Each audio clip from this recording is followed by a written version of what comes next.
ওয়াজিব নামাজ পড়ছি 6 তাকবীর সহ এই ইমামের পিছনে কাবাতুলকে দিকে মুখ করে আল্লাহু আকবার আল্লাহু আকবার আদি বাংলা যে যেমন সুযোগ পাবেন দিয়ে পড়বেন।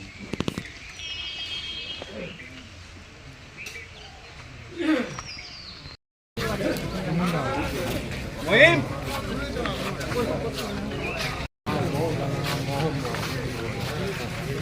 চলো হ্যাঁ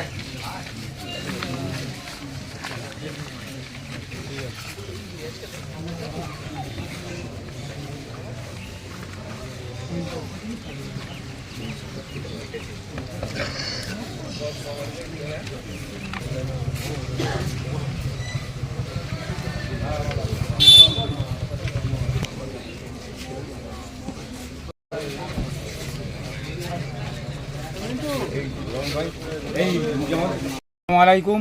আমি ধোয়া গোয়ালপাড়া জামে মসজিদের ইমাম সাহেব বলছি। আমরা এই বিয়ার নামাজ পড়লাম। আমাদের টাইম ছিল 7:30টায়, কিন্তু ওয়েদার খারাপের জন্য আমরা 7:50 নামাজ পড়েছি।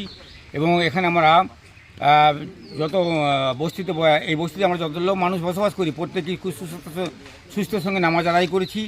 এবং আমাদের দোয়া এইটাই ছিল, আমরা প্রত্যেকে মুসলমান হিসেবে আমাদের কর্তব্য, আমরা এই ভারতবর্ষে বসবাসকালীন আমাদের কর্তব্য এইটাই যে আমরা প্রত্যেকটা মুসলমান এবং হিন্দু প্রত্যেককেই আমরা একত্রিতভাবে বসবাস করি। আমাদের ভ্রাতৃত্ব বজায় রেখে প্রত্যেকের জন্য আমরা দোয়া প্রার্থনা করছি আল্লাহর কাছে যে আমরা প্রত্যেকেই ভারতবাসী যেন প্রত্যেকেই ভালো থাকি, এইটাই আমাদের বড় আশা। এবং আমরা আগামীতে ভ্রাতৃত্ব বন্ধন রেখে হিন্দু এবং মুসলিম আমরা যাতে করে সুস্থভাবে বসবাস করতে পারি, তার জন্য প্রত্যেকেই আমরা ভগবানের কাছে বা আল্লাহর কাছে আমরা প্রত্যেকেই প্রার্থনা বা দোয়া রাখি। এটা কোন জায়গা? এটা হচ্ছে ধোবা গোয়ালপাড়া জামে মসজিদ। আপনার নাম? আমার নাম মৌলানা কুতুবউদ্দিন। এই মসজিদের কি আপনি? আমি এই মসজিদের ইমাম।